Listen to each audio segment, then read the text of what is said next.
Welcome back to my YouTube channel.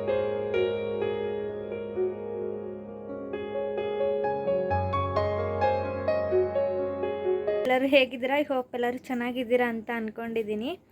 ಇವತ್ತಿನ ವ್ಲಾಗ್ನ start ಮಾಡೋಕ್ಕಿಂತ ಮುಂಚೆ ಇನ್ನೂ ಯಾರೆಲ್ಲ ನನ್ನ ಚಾನಲ್ನ ಸಬ್ಸ್ಕ್ರೈಬ್ ಮಾಡಿಲ್ಲ ಪ್ಲೀಸ್ ಸಬ್ಸ್ಕ್ರೈಬ್ ಮಾಡ್ಕೊಂಡು ನೋಡಿ, ಹಾಗೆ ಲೈಕ್ ಮಾಡಿ, ಶೇರ್ ಮಾಡಿ, ಕಮೆಂಟ್ ಮಾಡಿ. ಏನಪ್ಪ ಇವತ್ತಿನ ವ್ಲಾಗ್ ಅಂತ ಅಂದರೆ, ತುಂಬ ದಿನವೇ ಆಗಿತ್ತು ವ್ಲಾಗ್ನ ಮಾಡಿ, ಅದಕ್ಕೆ ಇವತ್ತು ವ್ಲಾಗ್ನ ಮಾಡಬೇಕು ಅಂತ ಸ್ಟಾರ್ಟ್ ಮಾಡಿದ್ದೀನಿ. ಅದಕ್ಕಿಂತ ಮುಂಚೆ ಇವತ್ತು ಹಾಸನ್ಗೆ ಹೋಗ್ತಾಯಿದ್ದೀವಿ. ಸೊ ಅದೆಲ್ಲ ನಿಮಗೆ ತೋರಿಸೋಣ ಅಂತ ಹೇಳ್ಬಿಟ್ಟು ಇವತ್ತಿನ ವ್ಲಾಗ್ನ ಅಂದರೆ ಮಾಮೂಲಿ ಡೈಲಿ ವ್ಲಾಗ್ ಮಾಡ್ತೀನಲ್ಲ ಹಾಗೆ ಮಾಡ್ತಾಯಿದ್ದೀನಿ ಅಷ್ಟೇ. ಇನ್ನು ನಾಳೆ ಹಬ್ಬ ಅಲ್ವಾ, ಸಂಕ್ರಾಂತಿ ಹಬ್ಬ. ಹಾಗಾಗಿ ಇವತ್ತು ನಮ್ಮಮ್ಮ ನಮ್ಮ ಅಪ್ಪಂಗೆ ಇಬ್ಬರಿಗೂ ರಜಾ ಇತ್ತು. ಸೊ ಹಾಸನ್ಗೆ ಒಂದು ಸ್ವಲ್ಪ ಕೆಲಸ ಇತ್ತು ಅಂತ ಹೊರಟಿದ್ದೀವಿ. ಇವಾಗಲೇ ಟೈಮು 12:15 ಆಗಿದೆ. ಇವಾಗ ಸ್ಟಾರ್ಟ್ ಮಾಡಿದ್ದೀವಿ ವ್ಲಾಗ್ನ. ಯಾರೋ ಏನು ಅಂದ್ಕೊಳ್ಳೋಕೆ ಹೋಗ್ಬೇಡಿ, ತುಂಬ ದಿನವೇ ಆಯಿತು ವ್ಲಾಗ್ನ ಮಾಡಿ. ಸ್ವಲ್ಪ ಬೇಜಾರಾಗಿತ್ತು, ನನ್ನ ಮಗಳನ್ನ ಮೇಂಟೈನ್ ಮಾಡೋಕ್ಕಾಗ್ತಿಲ್ಲ, ತುಂಬ ಕಷ್ಟ ಆಗ್ತಿದೆ ನನಗೆ. ಸೊ ನಾನೇನೋ ಮಾಡೋಕ್ಕೋದ್ರೆ ಅವಳೇನೋ ಇನ್ನೊಂದು ಕೆಲಸ ಮಾಡಿರ್ತಾಳೆ, ಮತ್ತು ಆ ಕೆಲಸ ಮುಗಿಸಿ ಈ ಕೆಲಸ ಮುಗಿಸಿ ಎರಡೂ ಮಾಡೋ ಹೊತ್ತಿಗೆ ತುಂಬ ಸುಸ್ತಾಗುತ್ತೆ. ಸೊ ಅದಕ್ಕೋಸ್ಕರ ವ್ಲಾಗ್ನ ಮಾಡಿರಲಿಲ್ಲ. ಆದಷ್ಟು ಇನ್ನು ವ್ಲಾಗ್ನ ಮಾಡೋಣ, ಶೇರ್ ಮಾಡೋಣ ಅಂತ ಅಂದ್ಕೊಂಡಿದ್ದೀನಿ. ಹೀಗೆ ಸಪೋರ್ಟ್ ಮಾಡ್ತಾಯಿರಿ. ಸಂಕ್ರಾಂತಿ ಹಬ್ಬ ಇರೋದ್ರಿಂದ ಮನೆಯಲ್ಲೂ ಫುಲ್ ಕ್ಲೀನ್ ಆಯಿತು. ಇವತ್ತಿದು ಜಾಸ್ತಿ ಟೈಮ್ ತಗೊಂಡಿದ್ದೆ. ಇದೆಲ್ಲ ಇದು ಮತ್ತು ಇಲ್ಲೆಲ್ಲ ಮೇಲೆಲ್ಲ ತೆಗ್ದು ಕ್ಲೀನ್ ಮಾಡಿದ್ದಕ್ಕೆ ತುಂಬ ಟೈಮ್ ತಗೊಂತು. ಆಮೇಲೆ ಪಾತ್ರೆ ನೋಡಿ ಇಷ್ಟು ಬೆಳಗಿದ್ದೀವಿ, ನಾನು ನಮ್ಮಮ್ಮ ಇಬ್ಬರು ಸೇರಿ ಫುಲ್ಲು ಮನೆ, ಅಡುಗೆ ಮನೆ ಫುಲ್ ಕ್ಲೀನ್ ಮಾಡಿದ್ದೀವಿ. ಒಂದು ವಾರ ಆಯಿತು ಮನೆ ಕ್ಲೀನ್ ಮಾಡ್ದಲ್ಲೇ. ಅಂದರೆ ರೋಡ್ ಸೈಡೇ ಅಲ್ವ ಇರೋದು ಮನೆ, ತುಂಬ ಧೂಳು ತುಂಬಿಕೊಳ್ಳುತ್ತೆ. ಇನ್ನು ರೂಮ್ ಕೂಡ ಕ್ಲೀನ್ ಮಾಡಿದ್ದೀನಿ. ಇವಾಗ ಸ್ವಲ್ಪ ನನ್ನ ಮಗಳು ಮಲಗಿಸಿದ್ನಲ್ಲ, ಅದಕ್ಕೆ ಹೀಗೆ ಹಾಕಿದ್ದೀನಿ. ಎಲ್ಲ ಫುಲ್ ಕ್ಲೀನಿಂಗ್ ಆಗಿದೆ. ನಮ್ಮ ಮೇಡಮ್ ನೋಡಿ ಆಟ ಆಡ್ತಾಯಿದ್ದಾರೆ. ಅವಳನ್ನ ರೆಡಿ ಮಾಡಬೇಕು. ಹೊಸ ಬಾಟಲ್ ತೊಗೊಬಂದೆ ಅವಳಿಗೆ ಅಂತ. ಇದು ಚೆನ್ನಾಗಿದೆ, ಗಟ್ಟಿನೂ ಇದೆ, ಕ್ವಾಲಿಟಿನೂ ಕೂಡ ಚೆನ್ನಾಗಿದೆ. ಇದು ಜಸ್ಟ್ 50 ರೂಪೀಸ್ ಅಷ್ಟೇ. ಈ ಥರ ಇದೆ. ಫಿಲ್ ಮಾಡಿಬಿಟ್ಟು ಕೊಟ್ಟರೆ ಸುಮ್ಮನೆ ಕುಡಿತಾಳೆ. ಆಟ ಆಡ್ತಾಯಿದ್ದಾಳೆ ನೋಡಿ, ಕಾಣಿಸ್ತಾ ಇದೆಯಲ್ಲ, ಆಟ ಆಡ್ತಾಯಿದ್ದಾಳೆ. Soy hi. ಇದೊಂದು ಟಾಯ್ನ ತೊಗೊಬಂದಿದ್ದೀನಿ, ತುಂಬ ಚೆನ್ನಾಗಿದೆ. ತಗೊಬಂದೆ ಅಲ್ಲೇ ಒಂದೂವರೆ ತಿಂಗಳು ಆಯಿತು ಅನಿಸುತ್ತೆ. ಚೆನ್ನಾಗಿ ವರ್ಕ್ ಆಗುತ್ತೆ. ಮಾತ್ರ ನಾವು ಹೇಗೆ ಹೇಳ್ತೀವಿ ಹಾಗೆ ಹೇಳುತ್ತೆ ಇದು. ಇದಕ್ಕೆ ಮ್ಯೂಸಿಕ್ ಸಿಸ್ಟಮ್ ಕೂಡ ಕೊಟ್ಟಿದ್ದಾರೆ. ತುಂಬ ಚೆನ್ನಾಗಿದೆ ಗೈಸ್.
ಇತ್ತಾಗ ಆಫರ್ ಐತಿ ಇವರಲ್ಲಿ.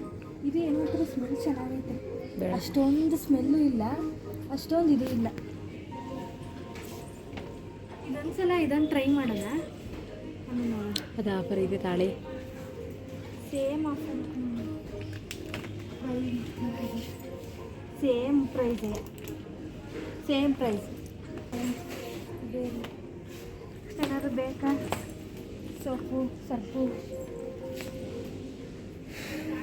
ಸಾಫ್ಟ್ ಪ್ಯಾಕೆಟಲ್ಲಿರೋದು ಬೇಡ, ಬಾಟ್ಲಲ್ಲಿರೋದು ಇರಲಿ.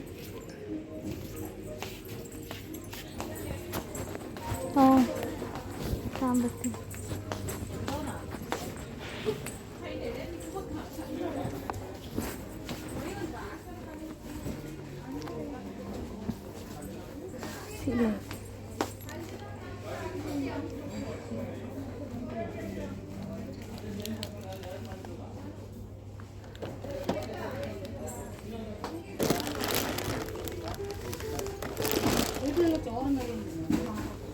ಮ್ಯಾಗಿ ತಳನ ಇಪ್ಪಿ ತಳನ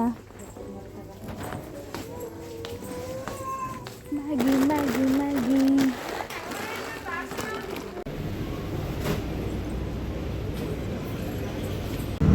ಸೊ ಗೈಸ್ ಇವಾಗ ಆಟೋದಲ್ಲಿ ಹೋಗ್ತಾ ಇದ್ದೀವಿ. ನಾವು ಅಲ್ಲಿಂದನೇ ವಾಪಸ್ ಬಂದಿದ್ವಿ. ಒಂದು ಸ್ವಲ್ಪ ಒಡವೆ ಅಂಗಡೀಲಿ ಕೆಲಸ ಇತ್ತು ಅಂತ ಹೇಳ್ಬಿಟ್ಟು ಅಲ್ಲಿಗೆ ಹೋದ್ವಿ. ನಾನು ಅದನ್ನು ಫಿಟ್ಟಿಂಗ್ ತೊಗೊಂಡು ಮರ್ತ್ಕೊಂಡೇ ಬಿಟ್ಟಿದ್ದೀನಿ.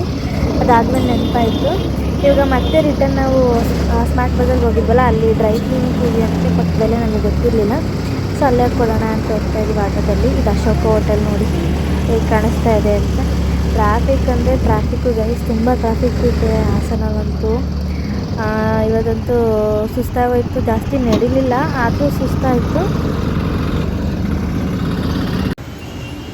ಇವಾಗ ಡ್ರೈ ಕ್ಲಿನಿಕ್ ಹತ್ರ ಬಂದಿದ್ದೀವಿ. ಇದು ಭೀಮಾ ಆಪೋಸಿಟಲ್ಲಿ ಇರೋದು ಡ್ರೈ ಕ್ಲಿನಿಕ್. ನನಗೆ ಇಲ್ಲಿದೆ ಅನ್ನೋದೇ ಗೊತ್ತಿರಲಿಲ್ಲ. ಇಲ್ಲಿಂದನೇ ಹೋಗಿದ್ವಿ, ಆಮೇಲೆ ಆಟೋದವ್ರು ಹೇಳಿದ್ರು ಇಲ್ಲೇ ಇದೆ ಹೋಗಿ ಅಂತ. ನಾನು ಮತ್ತೆ ರಿಟರ್ನ್ ವಾಪಸ್ ಬಂದಿದ್ದಾಯಿತು. ನಮ್ಮ ಅಣ್ಣಂದು ನಾನು ಮದುವೆಲಿ ತೊಗೊಂಡಿದ್ದು ಸೂಟ್ ಅದಕ್ಕೂ ಸ್ವಲ್ಪ ಗಲೀಜಾಗಿತ್ತು ಅಂತ ಹೇಳ್ಬಿಟ್ಟು ಡ್ರೈ ಕ್ಲೀನಿಕ್ ಕೊಡೋಣ ಅಂತ ಬಂದಿದ್ವಿ. ನಮ್ಮಮ್ಮ ಊಟ ಮಾಡ್ತವ್ರೆ. ನಮಗೆ ರೈಸ್, ಬಿಸಿ ಬಿಸಿ ರೈಸ್ ಇವಾಗ ಆಗ್ತಾಯಿದೆ. ಸ್ವಲ್ಪ ಐಟಮ್ಸ್ಗಳನ್ನ ತೊಗೊಬಂದಿದ್ದೀನಿ. ಸೊ ಅದನ್ನು ನಿಮಗೆ ತೋರಿಸ್ತೀನಿ. ಎಲ್ಲ ಇದು ಇಲ್ಲಿ ಬಿಡಿ, ಕೆಳಗೆ ಕುತ್ಕೋತೀನಿ. ಇದೊಂದು, ಮತ್ತು ಇದೊಂದು ಕ್ಯೂಟಾಗಿತ್ತು ಅಂತ ಹೇಳ್ಬಿಟ್ಟು ಇದೊಂದು ತಗೊಂಡಿದ್ದೀನಿ. ಇದನ್ನು ನನ್ನ ಮಗಳಿಗೆ ವೇರ್ ಮಾಡ್ತೀನಿ. ಇದನ್ನು ಇದು ಮಾತ್ರ ಇದೊಂದು ಸಿಕ್ಕಾಪಟ್ಟೆ ಇಷ್ಟ ಆಯಿತು ನನಗೆ. ಮತ್ತು ಇದೊಂದು ಬೂಸ್ಟ್ ತೊಗೊಂಡೆ ನೋಡಿ ಗೈಸ್.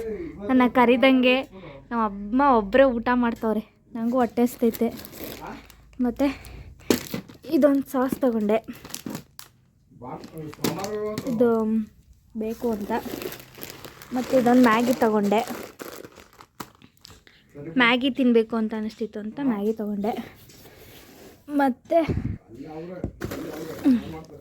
ಇದೊಂದು ತೊಗೊಂಡೆ, ಕನ್ಫರ್ಮ್. ಸ್ಮೆಲ್ ಮಾತ್ರ ಸಕ್ಕತ್ತಾಗಿದೆ ಗೈಸ್, ಅಷ್ಟೇ. ಆಮೇಲೆ ಇದೊಂದು ಬಾಳೆಹಣ್ಣು ತೊಗೊಂಡೆ.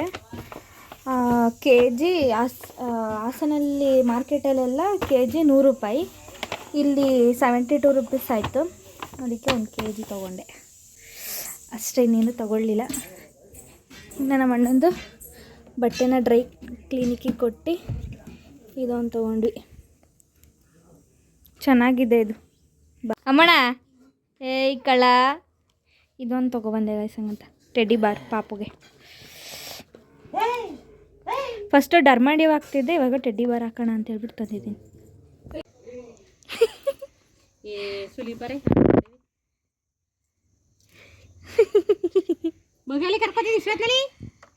ಹಾಲು ತಗೊಬರಕ್ಕೆ ಓಲಿ ಬಿಡಮ್ಮ. ಹಾಯ್ ಮಾಡ್ರೆ, ಚೆನ್ನಾಗಿ ರಾಗ ಹೇಳಿದ್ರು. ಹಳ್ಳಿ ಕಡೆ ಏನು ಅಂತಂದರೆ ಇದೊಂದು ಹೊರ್ಗಡೆ ಯಾರಾದರೂ ಈ ಥರ ಕಾಳು ಸುಲಿಯೋದು ಏನಾದ್ರು ಮಾಡಿದರೆ ಅಕ್ಕಪಕ್ಕದವರೆಲ್ಲ ಬರ್ತಾರೆ, ಕುತ್ಕೊಂಡು ಸುಲಿತಾರೆ. ಇವತ್ತು ಹಾಗೆ ಆಯಿತು, ತುಂಬ ಚೆನ್ನಾಗಿತ್ತು. ಏನಂದರೆ ಇವಾಗ ಸಂಜೆ ಒಂದು 7 ಗಂಟೆ ಆಯಿತು ಅನಿಸುತ್ತೆ. ಎಲ್ಲ ಕುತ್ಕೊಂಡು ಮಾತಾಡ್ಕೊಂಡು ನಗಾಡ್ಕೊಂಡು ಚೆನ್ನಾಗಿತ್ತು. ಸುಲಿದಿದ್ದೇ ಗೊತ್ತಾಗಲಿಲ್ಲ. ನೀವು ನೋಡ್ತಾ ಇರ್ಬೋದು ಎಷ್ಟೊಂದು ಜನ ಇದ್ದೀವಿ ಅಂತ. ಇವಾಗ ಕತ್ಲೆ ಆಗಿದೆ, ಆದರೆ ನಾನಿಲ್ಲಿ ಟಾರ್ಚ್ ಆನ್ ಮಾಡಿದ್ರಿಂದ ಹಂಗೆ ಕಾಣಿಸ್ತಾ ಇದೆ ಅಷ್ಟೇ. ನಾನು ಆಫ್ ಮಾಡಿ ತೋರಿಸ್ತೀನಿ ನೋಡಿ, ನಿಜವಾಗ್ಲೂ ಕತ್ಲೆ ಆಗಿದೆ. ನಾನು ಇಲ್ಲಿ ಫ್ಲ್ಯಾಶ್ ಆನ್ ಮಾಡಿರೋದ್ರಿಂದ ಹಂಗೆ ಕಾಣಿಸ್ತಾ ಇತ್ತು. ತುಂಬ ಚೆನ್ನಾಗಿತ್ತು ಗೈಸ್. ಅವರೆಕಾಯಿ ಎಲ್ಲ ಸುಲಿದಿಟ್ಟಿದ್ದಾರೆ, ನಾನು ಸೇರಿ ಸುಲಿದಿರೋದು. ಹಾಲು ಕಾಯಿಸ್ಬೇಕು. ಸೊ ಗಾಯ್ಸ್, ಇವತ್ತಿನ ವ್ಲಾಗ್ನ ಇಲ್ಲಿಗೆ ಎಂಡ್ ಮಾಡ್ತಾ ಇದ್ದೀನಿ. ಈ ವ್ಲಾಗ್ ನಿಮಗೆ ಇಷ್ಟ ಆಗಿದೆ ಅನ್ಕೋತೀನಿ. ಈ ವ್ಲಾಗ್ ಇಷ್ಟ ಆಗಿದೆ ಪ್ಲೀಸ್ ಲೈಕ್ ಮಾಡಿ, ಶೇರ್ ಮಾಡಿ, ಕಮೆಂಟ್ ಮಾಡಿ, ಹಾಗೆ ಸಬ್ಸ್ಕ್ರೈಬ್ ಮಾಡಿ. Thank you for watching. Next ವಿಡಿಯೋದಲ್ಲಿ ಸಿಗುವ. ಅಲ್ಲಿವರೆಗೂ ಬಾಯ್ ಬಾಯ್.